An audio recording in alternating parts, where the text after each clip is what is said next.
नमस्ते जी। आज हम बात करेंगे स्ट्रोलर्स की असेंबली के बारे में। हमारे पास है बेबी हग का कॉम्फी राइड स्ट्रोलर, जिसके अलग अलग पार्ट्स को हमने डिस्मेंटल करके ऑलरेडी रख लिया है। बेबी हग का कॉम्फी राइड, कॉजी कॉस्मो, वंडर बडी, बहुत सारे मॉडल्स हमारे पास स्ट्रोलर्स में ऐसे हैं जिसको असेंबल करने का तरीका लगभग सेम है।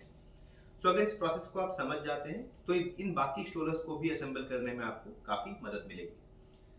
जब भी हम इसके कंपनी बॉक्स को ओपन करते हैं, यानी कि मेन बॉक्स को जब हम ओपन करते हैं, तो हमें ये कुछ पार्ट्स देखने को मिलते हैं, जहाँ पे हमें ये मिलता है मेन फ्रेम। यानी कि इस मेन फ्रेम की अगर बात करें, ये हमें लगभग सेमी असेंबल्ड कंडीशन में मिलता है, यानी कि काफी सारे हिस्से इसके ऑलरेडी असेंबल्ड होते हैं। कुछ असेंबलीज हमें खुद से करनी होती हैं। तो सबसे पहले हम समझ लेंगे कि इसके अलग अलग पार्ट्स को हम बोलते क्या है और कौन सा पार्ट कहाँ इस्तेमाल होगा।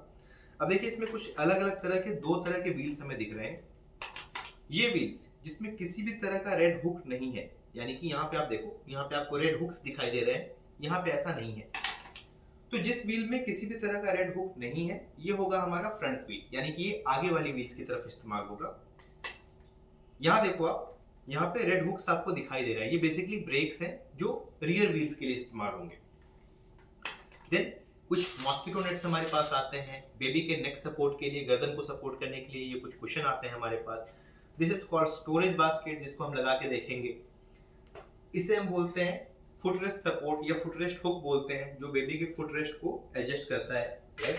This is extra shoulder strap या शोल्डर कुशन बोलते हैं इसे, जो बच्चे के शोल्डर को एक्स्ट्रा दबाव होने से बचाता है या उसको प्रोटेक्ट करता है। And then we have lastly this seat cushion. इस सीट कुशन को भी हम लगा के देखेंगे, एडजस्ट करके देखेंगे कि ये बेसिकली काम कैसे करता है। अब किसी भी स्ट्रोलर में अगर आपको व्हील इंस्टॉल करनी है या बेसिकली उसकी असेंबली करनी है, तो सबसे पहले हम स्ट्रोलर की जो बेसिक फ्रेम है, बेसिक जो इसका मेन ओवरऑल फ्रेम है, इसको हम ओपन कर लेंगे। तो इसको ओपन करने का तरीका कुछ ऐसे है। हमने इसे ओपन कर लिया। आप देख रहे हो कि काफी सारे हिस्से इसके ऑलरेडी असेंबल है। अभी अगर इसके नीचे हिस्से को हम देखें, अगर इसके फ्रंट व्हील को हम देखें, तो यहाँ पे आपको दो हुक्स मिल रहे हैं, यहीं पे इसकी व्हील असेंबल्ड होगी। इसको हम और क्लोजली देखते हैं।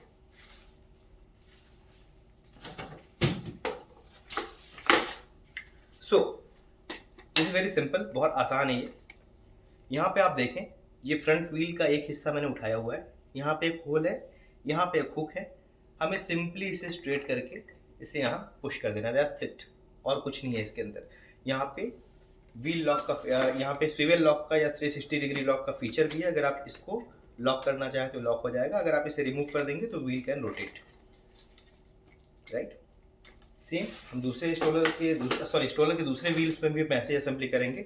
अगेन यहाँ पे एक होल है, यहाँ पे एक हुक है, हमें सिंपली इसके अंदर पुश कर देना, दैट्स इट, और कुछ भी नहीं करना।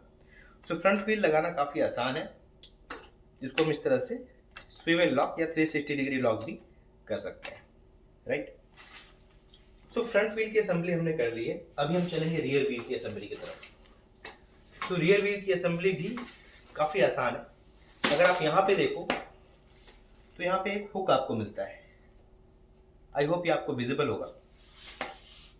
तो एक बेसिक हुक है, इस हुक को हमें पुश करना है एंड सिंपली हमें व्हील्स को अंदर पुश कर देना है।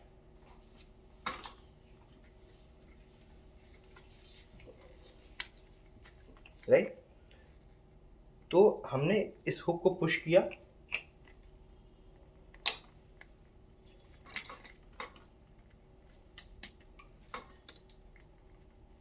और ये इजीली एडजस्ट हो गया, that's it.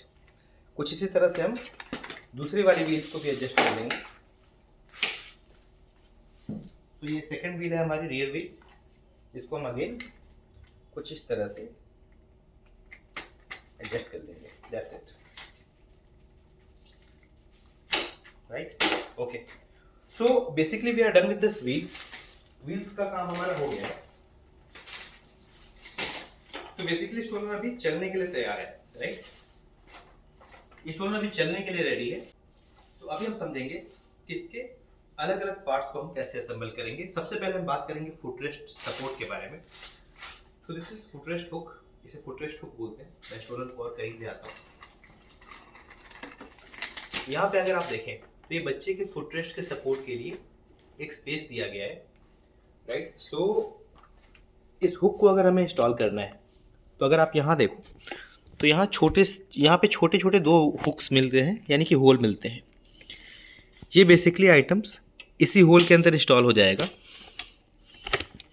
And here as well. ये फुटरेस्ट सपोर्ट हमारा रेडी है, राइट। अब ये यहाँ पे ऐसे एडजस्ट होता है और फुटरेस्ट आप एडजस्ट कर सकते हो। इसको हम और ठीक तरीके से देखते हैं।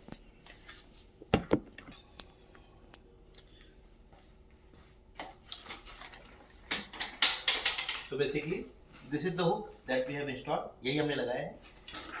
फुटरेस्ट अभी नीचे है, अगर हमें इसे ऊपर करना है तो हम सिंपली इसे ऊपर करेंगे और फुटरेस्ट एडजस्ट हो जाएगी और बच्चे के लिए एक्स्ट्रा जगह बन जाएगी। तो फुटरेस्ट हुक हमने इजीली इंस्टॉल कर लिया है, जिसे लगाना काफ़ी आसान है। अभी हम बात करेंगे इसके क्रॉच सपोर्ट के बारे में, यानी कि ये जो हिस्सा है इसे हम बोलते हैं क्रॉच सपोर्ट। बेबी का एक पैर यहाँ और एक पैर यहाँ इसके ऊपर आके रेस्ट करता है। इसे भी लगाने का तरीका काफ़ी सिंपल, हम ऊपर से यहाँ ऐसे लाएंगे और यहाँ पे लाके इसे हुक कर देंगे, दैट्स इट।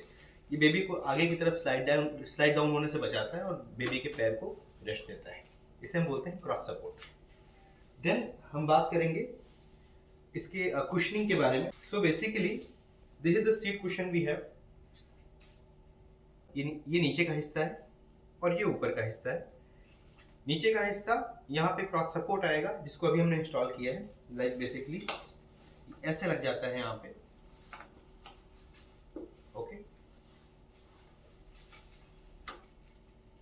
और अगेन सीट को हम यहाँ रेस्ट करने देंगे। अगर आप यहाँ देखो तो इसके हम सीट के कुशन के एडजस्टमेंट को समझ लेते हैं।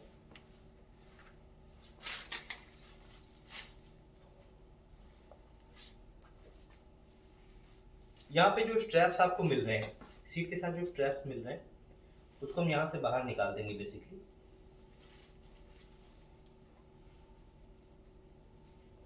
Like this. आई होप आपको विजिबल होगा।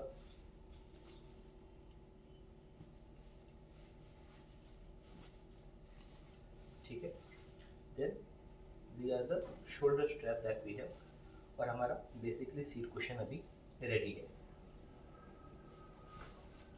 So we are done with the seat cushion now. Shoulder cushion के लिए जिसकी हमने बात की थी, हम सिंपली इसको यहाँ पे ऐसे लगा देंगे और it will support to the baby shoulder. ये बेबी के शोल्डर को एक्स्ट्रा कुशन प्रोवाइड करेगा ताकि किसी भी तरह का दबाव बच्चे के शोल्डर पे ना बने। That's it. सीट की एडजस्टमेंट हमने कर ली है। फाइनली हम आ जाएंगे सीट के मामले में, फाइनली हम आएंगे नेक पिलो के ऊपर। ये नेक पिलो बेसिकली यहाँ पे ऐसे एडजस्ट होता है, लेकिन इसे लगाने का तरीका क्या है, यहाँ पे दो स्ट्रैप्स आपको दिख रहे हैं। ये दोनों स्ट्रैप को लगाने की यहाँ जगह दी गई है, राइट। तो बेसिकली सिंपली हम इसे यहाँ से ऐसे पुल कर लेंगे और वी हैव टू नॉट, यहाँ पे हम इसे बांध देंगे।